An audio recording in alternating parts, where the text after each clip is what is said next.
Olha, tem horas que é muito difícil ser tolerante com o intolerante, mas é o jeito, né? Nunca pensei em ser perfeito, mas vou correr pelo direito. Fala moçada, beleza? Bruno Formiga na área, convidando você a se inscrever no canal, tocar na notificação, deixar seu like, seu dislike, comentar o conteúdo, compartilhar o conteúdo pegando o link, jogando nos seus grupinhos de WhatsApp. Bem, se vocês não perceberam, eu tô um pouquinho mais sério do que das últimas vezes. Esse vídeo aqui eu não pretendo fazer nenhum tipo de edição, vai ser mais um desabafo, quase um vlog, falando diretamente com vocês e principalmente com aqueles que soltam aquela frase assim: fala só de futebol, fica só no futebol. Porque não é de hoje, e não sou só eu, muitos jornalistas esportivos se colocam para falar de outros assuntos. Até porque antes de sermos jornalistas esportivos, de falarmos fundamentalmente de futebol, nós somos jornalistas. Então o nosso papel ele vai além disso. Nós estamos comentaristas esportivos, nós estamos falando de futebol. Mas numa crise, por exemplo, que é a que estamos vivendo, vários colegas que são repórteres majoritariamente de esportes estão na rua cobrindo a pandemia do coronavírus. Então nós não somos limitados a uma só área, assim como o cara que analisa cultura, economia, política e por aí vai. Logo, você apontar e falar fica só no futebol ou fala só de futebol é de um reducionismo, é de um autoritarismo, quase que uma censura, como se você falasse fique no seu quadrado e se resuma a isso. E aí sempre me remete àquela discussão que houve nos Estados Unidos e que repercutiu muito há um tempo atrás, que envolvia uma jornalista apresentadora da Fox News e o LeBron James, que falava ou criticava o Trump, e ela reduziu o LeBron a dribles, né? Ou seja, cala a boca e drible. Nada mais. É o que você serve para fazer. Mas nós, numa democracia, quando temos liberdade para falar e para expor nossas opiniões, nós não podemos e nem devemos ficar só numa área. Até porque o futebol, o esporte, o basquete é um resumo, muitas vezes, do que acontece fora do ginásio, fora do estádio, fora da quadra esportiva, porque ali você tem várias questões sociais. E quando nós, comentaristas esportivos, nós falamos, por exemplo, de preço de ingresso, do superfaturamento de obra de estádio, ou quando fazemos críticas como todos fizeram durante o período pré-Copa do Mundo, em que talvez o Brasil não devesse fazer, tinham outras prioridades. Isso eu lembro bem porque eu já estava no Esporte Interativo, a gente teve vários debates assim, no Jogando em Casa e em outros canais. Quando a gente fala, por exemplo, de corrupção dentro dos clubes, com politicagem de dirigente, com desvio, com sonegação, por exemplo, e isso existia muito antigamente, hoje muito menos, né? Quando você tinha evasão de renda, tudo isso também é falar de política e não é falar só de futebol. Porque o futebol, o campo e bola, ele é um resultado final de uma série de outras atuações, que inclusive são atuações políticas. Quando você tem lá a Lei Pelé, que muda sensivelmente a relação dos clubes com os jogadores, isto é política. Quando você tem lá na Europa a Lei Bosman, que permite e que acaba também com o poder dos clubes em cima dos jogadores, quando você tem a abertura do mercado europeu de fato para jogadores comunitários, e isso muda completamente a relação econômica com o resto do futebol mundial, isso também é falar de política, isso também é falar de soberania, isso também é falar de mercado. Então isso é falar de coisas que vão além do campo e bola. Mas mais que isso, quando a gente tem feito críticas evidentes e claras ao governo, e não só de hoje, porque na época, por exemplo, antes da Copa do Mundo, o governo não era o atual. Se a gente for lá atrás, na época da Lei Pelé, que foi muito criticada, era um outro governo. Então este papel da imprensa crítica, ele sempre existiu, para mais ou para menos, para o seu lado ou para outro lado. Só que talvez hoje, você que critique,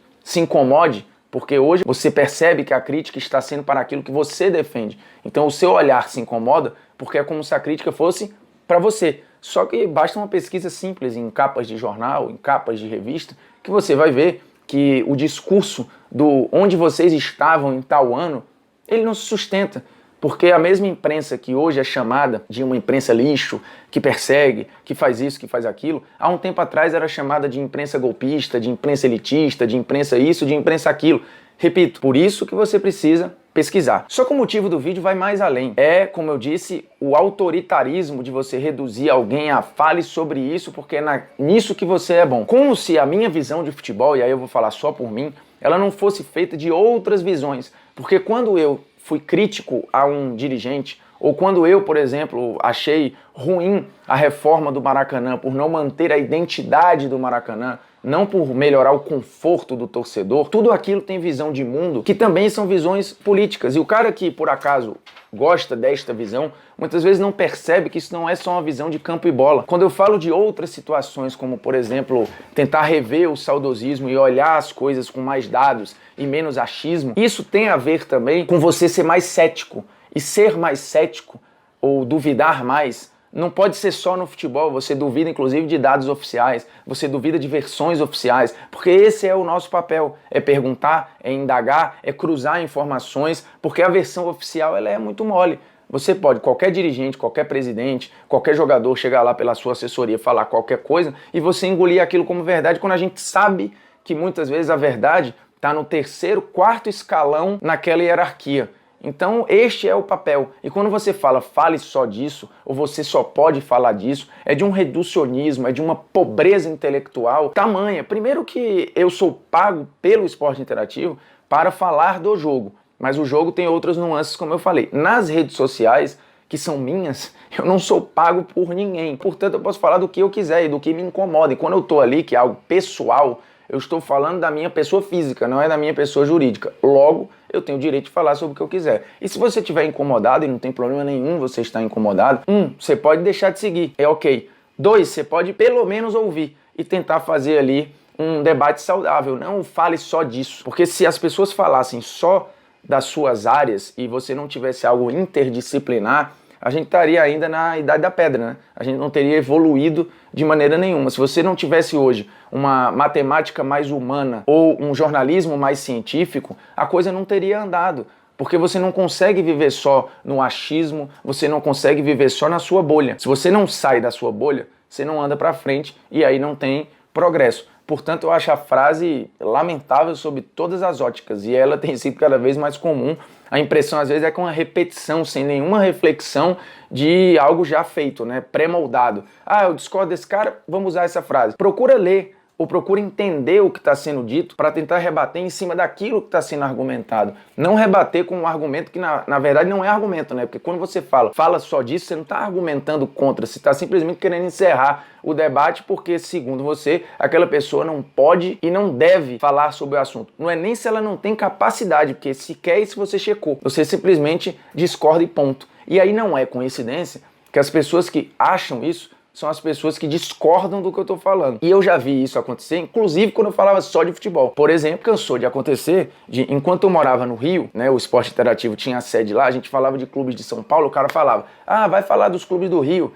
Fale só dos clubes do Rio, porque é onde você tá. Aí agora que a gente tá em São Paulo, já aconteceu o contrário. Então, tipo assim, o cara discorda, ele não quer ouvir. Ele quer que você pare de falar, porque ele não tá a fim de ouvir o argumento, né? Então isso tem sido cada vez mais comum, acabou gerando uma confusão danada entre o Raí e o Caio, porque o Caio discorda do posicionamento do Raí quando ele fala que o governo tá fazendo mal na pandemia e que deveria renunciar, isso e que aquilo. E aí, ok, o Caio entender que aquilo pode respingar na instituição, tudo bem, acho que é um argumento, porque o Raí está falando enquanto diretor do São Paulo. Porém, mesmo enquanto diretor do São Paulo, o Raí é um ídolo e está lá por ser isso e ele pode se posicionar. Isso pode gerar um arranhão para o São Paulo? Pode, mas acho que não vai acontecer. Diferentemente se o Raí desse essa entrevista numa coletiva oficial ou desse isso na sala de imprensa do São Paulo, de fato com a camisa da instituição, com o símbolo do São Paulo ao fundo, que não foi o caso. Então o Caio, quando fala isso num momento como esse, e aí ele termina falando, ele deve falar só de esporte, é o mesmo reducionismo que a gente está falando aqui. Por que o Raí deve falar só de esporte? Porque o irmão dele não falou só de esporte, e é um dos grandes muito por isso. E quando o Sócrates falou sobre coisas que iam além do campo e bola, isso fez com que o Corinthians também se posicionasse como um time que ia além do campo e bola. Só que naquele momento existia uma convergência no Brasil e mais ou menos todo mundo estava olhando para a mesma coisa, então o Corinthians não saiu arranhado. Hoje, como tem uma polarização, você olha para isso que o Raí falou e acha que em parte isso pode arranhar a instituição São Paulo. Porque hoje existe uma polarização, mas só vai arranhar para aqueles que discordam do Raí. Para aqueles que não discordam do Raí, não vai arranhar, ou não vão fazer essa associação. E nem deveriam fazer, porque o Raí falou, inclusive, sobre a situação que tem a ver com o campo e bola, mas que é diretamente atingida por decisões que estão fora do campo. Porque o jogo só vai voltar se as autoridades autorizarem. E o Raí é contra a volta neste momento e basta olhar o entorno e o número de mortes para entender que não tem a menor condição do futebol voltar nesse momento. Então, mais do que uma posição política, o Raí mostrou ali uma posição humana, que não deveria ter lado A ou B, deveria ter simplesmente uma questão de bom senso. E hoje, inclusive, chegou num nível de que se você se posiciona com argumentos contra algo que o governo faz, você virou automaticamente um inimigo. E aí nessa conta aqui de oposição estão pessoas que estavam no governo ou que apoiaram o governo ou que não têm uma posição completamente alinhada ao governo. Então não existe mais hoje a oposição e dentro da oposição vários pensamentos. Todo mundo está resumido a uma coisa só. Eu discordei do governo, logo sou inimigo. Ao invés de você entender o que está acontecendo, você está colocando todo mundo num pote só e criando esse rótulo de que esses estão contra mim. Cara, isso nem é política, nem é democracia, me desculpe. É isso. Agradecendo a sua audiência, a sua paciência, se inscreva no canal, toque na notificação, espalhe o conteúdo por aí, comente o conteúdo por aí. O mais importante, volte sempre, né? Vá por aí em outros canais e cai aqui de novo. É nóis.